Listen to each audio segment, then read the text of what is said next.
everyone. In this episode, I'm going to talk about how to choose a good ads budget for list growth. And notice how I said how to choose, not what is a good budget. And I want to start out by saying that I'm saying it this way because the budget that is the best one for you is the best one for you and not anyone else. The best budget is the one that makes sense for your business and your turnover. And what works for one person may not be right for you.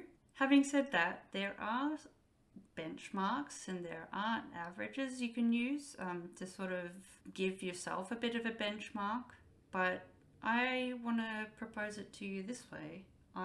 Like I said, want you to choose the budget that is right for you. You might not like what I'm about to say, but this does mean understanding your numbers, understanding the revenue generated from each sale that you make. Because let's say that you're running a campaign for a group course that you're running. If you know how many people you can get to the page for signing up to your course, then if you know what percentage of those people actually sign up and become members, when you have that data and when you have the data of how many, say, impressions that your post got, how many clicks, and then how many landing page views you get, and then how many people actually go follow through and sign up, that information is very helpful in determining what to spend on ads and what sort of cost per click or cost per transaction that we attribute back to ads. I find that if you know your own numbers, if you know what's working for you, and if you know what budget makes sense for you, that is extremely helpful. And I feel, and this is my personal opinion, what works for you works for you.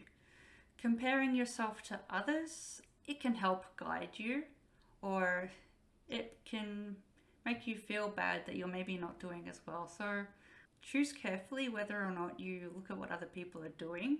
But having said that, if you know your numbers, if you know the volume of traffic that you get organically, if you know the volume of people that you get signing up to your program, the cost of your program, and then the revenue that you make from each transaction, these are all really good numbers to know, because then we can break these numbers down into a cost per click or a cost per action that makes sense for you. And we can reverse engineer that information, that data, those numbers, and then we can say, hey, it costs 20 cents to get someone to click and visit my page. Therefore, if I spend X and I know that this ad works and this campaign works, then we can spend Y, or we can get Y. If you don't know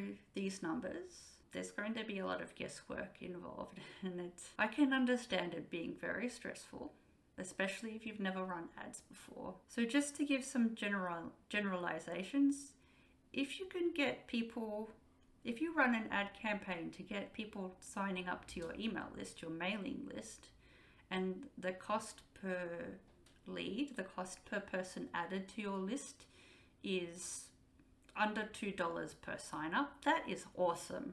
That is a great goal to aspire to. That is wonderful. I myself find cost per visits to my Instagram profile, if that's well below $1, that's awesome. That is a great thing to look for. And so when it comes to you and your business, if you're selling something that's very high ticket, like $10,000, if it costs you $100 in ad spend to get one person to your $10,000 product or program, that's like a drop in the ocean. So I don't really want to give too many examples because everyone's business comes in different shapes and sizes. If you want to know what a good spend is, what a good cost per lead is. I would encourage you to get familiar with your numbers if you're not already. Reverse engineer the number of signups you can get for your program and the revenue that you generate from each sign up. Then we can use that information to determine, okay, what sort of goal is appropriate. If we're getting, $5 to get somebody on your mailing list or to get someone to sign up for your course and you feel like that's too much, that's not necessarily a mistake. It just means that we might have to do some fine tuning to get your numbers closer to something that's more appropriate.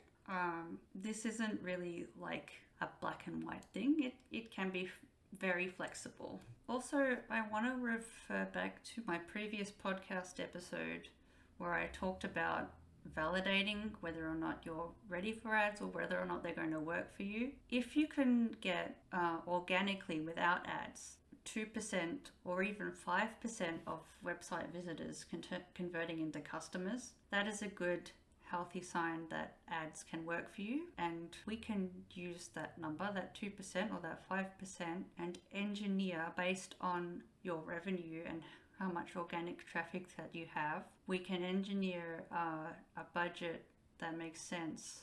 Anyway, I hope this helped move you in a better direction.